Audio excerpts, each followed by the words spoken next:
तो बच्चों आज हम डिस्कस करेंगे पालमपुर गांव की कहानी के कुछ मोस्ट इम्पोर्टेंट क्वेश्चन के बारे में जो कि कल के पेपर में आ सकते हैं।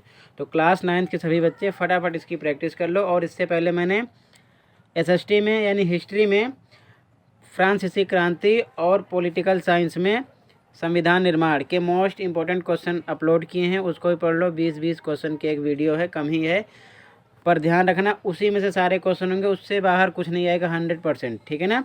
तो आप उसकी प्रैक्टिस कर लेना ज़रूर, क्योंकि फ्रांसीसी क्रांति और भारतीय संविधान निर्माण काफ़ी इंपॉर्टेंट चैप्टर है, उसमें से ज़रूर आएगा। इसकी भी प्रैक्टिस कर लेते हैं, इसको चैप्टर में से भी काफ़ी क्वेश्चन होते हैं। तो पहला क्वेश्चन, पालमपुर गांव में मुख्य क्रियाकलाप क्या था? तो क्या था? कृषि, खेती थी, कृषि। आंसर चेक कर लेते हैं, क्या आ गया? कृषि, खेती, ठीक है। अगला क्वेश्चन कह रहा पालमपुर गांव में कितने लोग कृषि कार्यों में लगे हुए थे? कितने %?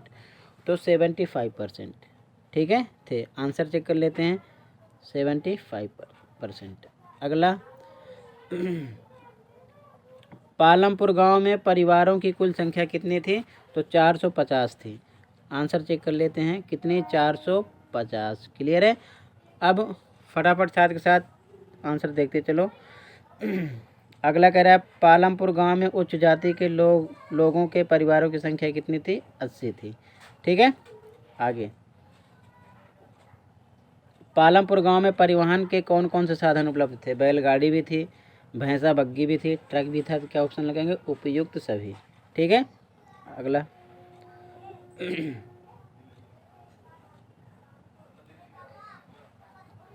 कह रहा है पालमपुर गांव में इनमें से किनके घर मिट्टी और फूस के बने हुए थे? तो अनुसूचित जाति यानी दलित के घर, ठीक है। अगला,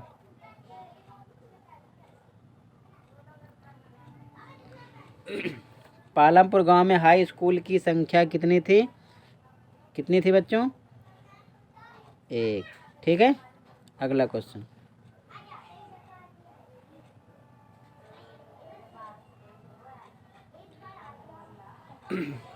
पालमपुर गांव में इनमें से क्या नहीं था? रेलवे स्टेशन, बाकी सारी चीज़ें थी, ठीक है। अगला क्वेश्चन,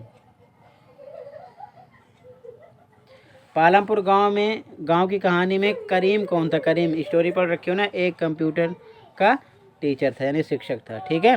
अगला क्वेश्चन 10, उत्पादन की कितनी इकाइयाँ होती हैं? तो कितनी इकाइयाँ होती हैं उत्पादन की? 4 इकाइयाँ होती हैं। अगला क्वेश्चन बहुत ही इंपॉर्टेंट क्वेश्चन है, ध्यान देना। इनमें से उत्पादन का संगठन में कौन नहीं आता? तो क्या नहीं आता? डेयरी, भूमि, पूंजी, श्रम तीनों आते हैं। अगला क्वेश्चन इंपॉर्टेंट क्वेश्चन चल रहे हैं, इनमें से कौन स्थायी पूंजी नहीं है? बीज, बाकी मशीन स्थायी पूंजी, जनरेटर, औजार स्थायी पूंजी। स्थायी पूंजी का मतलब जिसको हम रख सकते हैं या उसको बेचने पर कुछ प्रॉफिट हो, ठीक है ना, तो वो क्या? स्थायी पूंजी, ठीक है ना। जैसे घर भी हो गया, ज़मीन भी हो गई, स्थायी पूंजी है। ट्रैक्टर, कोई सी भी मशीन। अगला, इनमें से कौन स्थायी पूंजी है? तो क्या लगाओगे ऑप्शन? इनमें से क्या है बच्चों? इनमें से स्थायी पूंजी आपकी क्या है?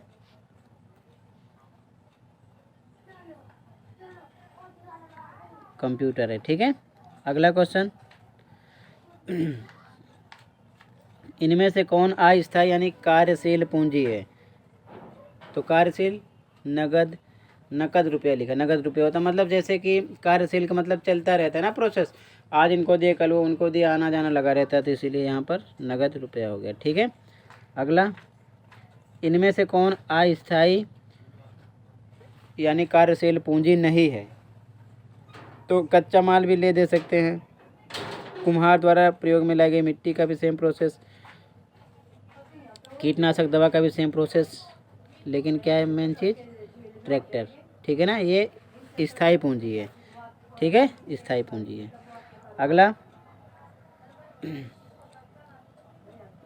पालमपुर गांव में भूमि स्थिर क्यों है? तो 1960 के बाद अब कोई बंजर भूमि नहीं बची, इसीलिए, ठीक है। तो ये क्वेश्चन नंबर 16 हो गया। अगला क्वेश्चन, बहुविध फसल प्रणाली क्या है? तो एक वर्ष में एक से अधिक फसल उगाना बहुविध फसल प्रणाली है। अगला क्वेश्चन, आधुनिक कृषि विधि क्या है? तो HYB बीज, उर्वरक, कीटनाशक आदि के प्रयोग से अधिक उपज प्राप्त करना। ठीक है ना, ये इसका आंसर है। अगला, पालमपुर गांव में उत्पादन बढ़ाने के लिए इनमें से क्या उपयोग किया जाता था? तो बहुविधि फसल प्रणाली। ठीक है। अगला, पालमपुर गांव में श्रम की व्यवस्था कहाँ से आई? छोटे किसानों और भूमिहीनों से। अगला, सविता, ध्यान से देखना, काफ़ी क्वेश्चन ऐसे मिलेंगे। सविता को ऋण किन से मिला? तेजपाल सिंह से।